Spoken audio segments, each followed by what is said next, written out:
La membrana plasmática, llamada también membrana celular, es una estructura semipermeable de 6 a 10 nanómetros de grosor que delimita a las células y permite mantener las diferencias entre el interior y el exterior de estas.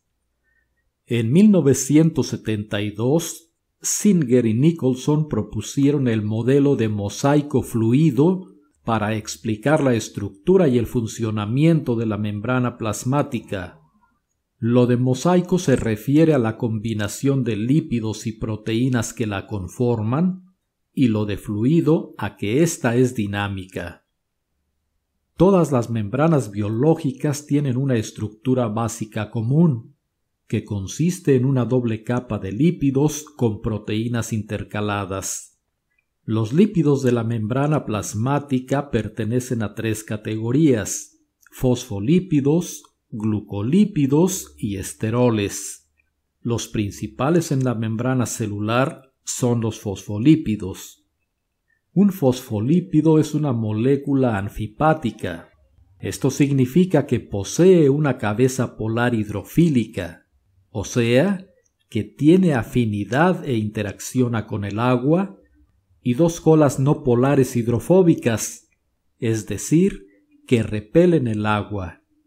Para integrar la membrana plasmática, los fosfolípidos forman una doble capa, conocida como bicapa lipídica, en donde las cabezas polares quedan expuestas en ambas superficies de la bicapa y las colas no polares forman una fase hidrofóbica entre ellas.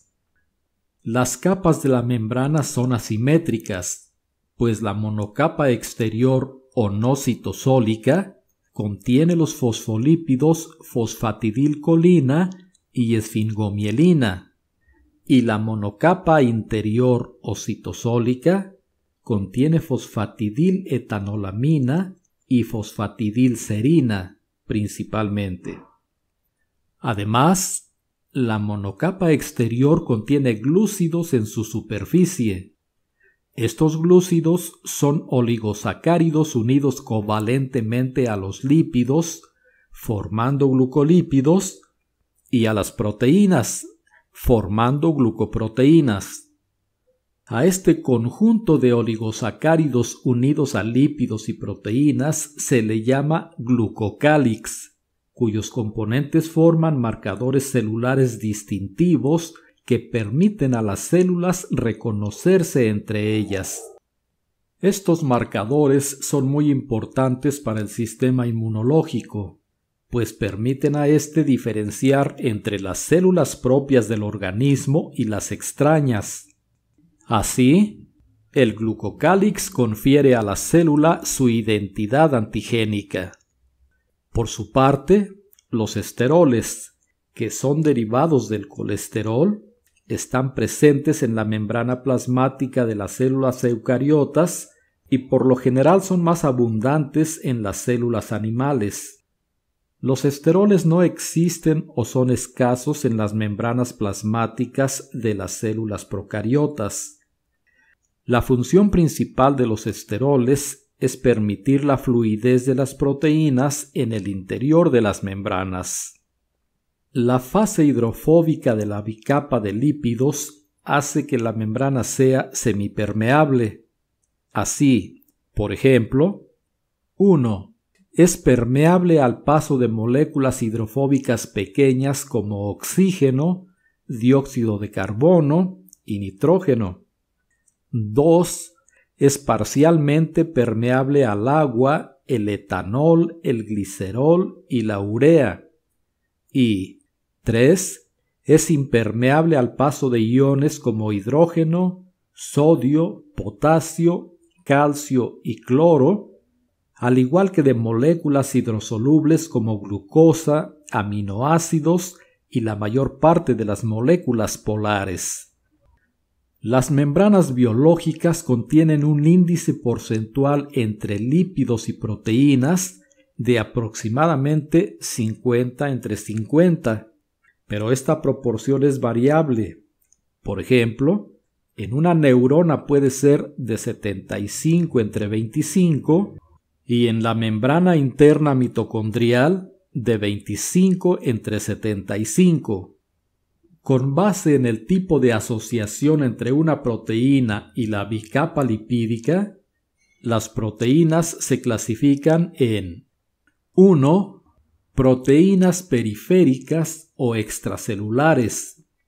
Estas se adhieren solo temporalmente a la membrana, ya sea a la fase hidrofóbica o a las proteínas de membrana, mediante interacciones hidrofóbicas, electrostáticas o de otro tipo no covalente. Y 2. Proteínas integrales o intracelulares. Estas se encuentran ancladas con firmeza a la fase hidrofóbica, principalmente a través de interacciones hidrofóbicas, incluso por medio de enlaces covalentes, siendo por ello elementos permanentes de la membrana.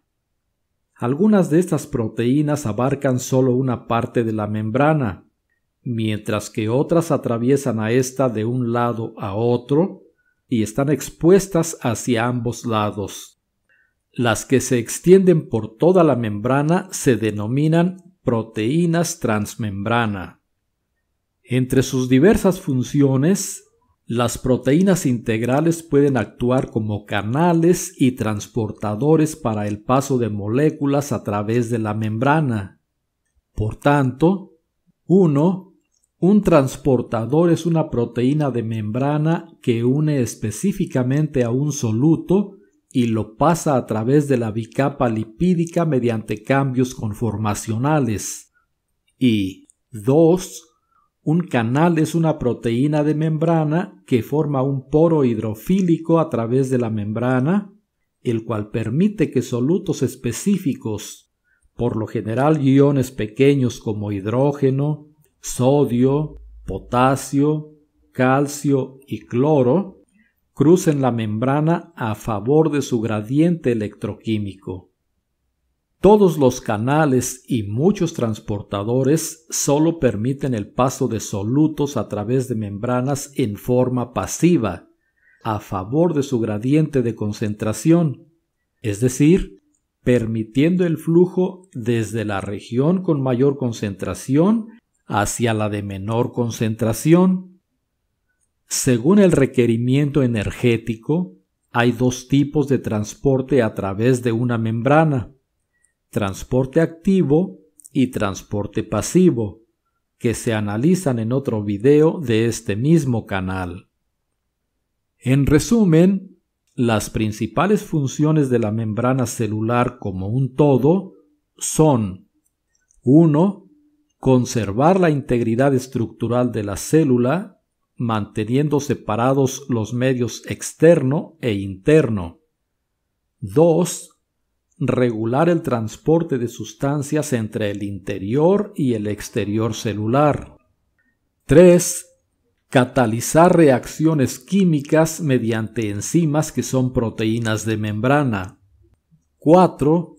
Interaccionar con otras células. 5. Actuar como receptor de estímulos externos mediante receptores específicos de moléculas. 6. Transducción de señales o conversión de una señal externa en una respuesta intracelular. Y 7. Conferir la identidad antigénica a la célula.